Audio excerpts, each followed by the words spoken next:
Bonjour Maud, bon, on va le dire une fois qu'on est à l'antenne, on disait bonjour Maud, et bien on le dit. Bienvenue Maud, aujourd'hui vous allez nous parler égalité salariale ou plutôt inégalité salariale, parce que c'est toujours une réalité, les femmes gagnent hélas toujours moins que les hommes.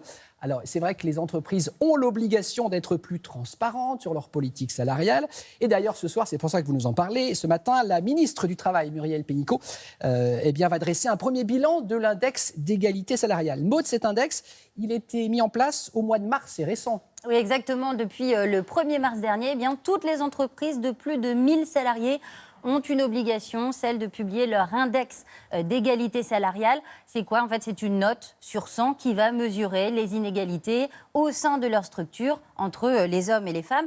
Et depuis le 1er septembre de cette année, ça c'est tout récent, ce sont les entreprises de plus de 250 salariés qui ont dû mettre en place ce même indice. Alors, à quoi sert cet index ? Il nous apprend tout simplement qu'il y a encore pas mal de travail à faire. On va regarder un chiffre, c'est ce que nous dit l'index des entreprises de plus de 1000 salariés. Les femmes gagnent en moyenne 18,5% de moins que les hommes.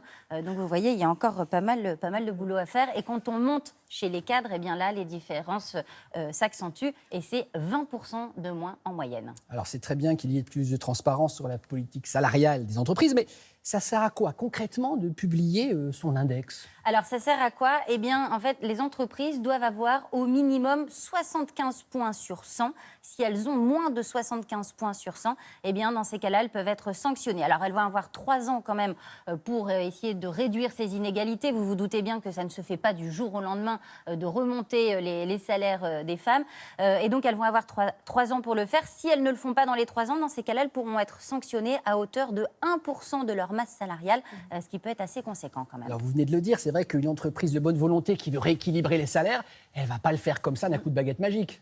Non, et surtout pour les entreprises de plus de 250 salariés, des plus petites structures. Donc forcément, les choses mettent un petit peu plus de temps à se mettre en place parce que ça va impacter évidemment de manière un peu plus importante la structure de l'entreprise. Pour les entreprises de plus de 1000 salariés, forcément, on absorbe beaucoup plus vite ces changements. On a déjà un premier aperçu de l'index qui a été mis en place dans ces entreprises de plus de 250 salariés au mois de septembre. C'est la ministre du Travail, justement, qui a donné quelques chiffres il y a quelques semaines. Pour l'instant, seuls 64% de ces entreprises ont mis en place leur index. Donc, vous voyez, il y en a encore beaucoup qui doivent le publier.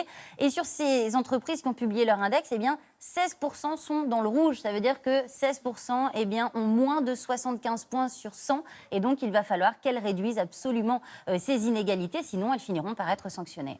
Alors, l'égalité salariale, donc ça ne date pas de la création de cet index. On va dire quoi ? Ça fait 40 ans qu'on en parle. On va dire que depuis que les femmes travaillent, grosso modo, les inégalités existent, tout simplement.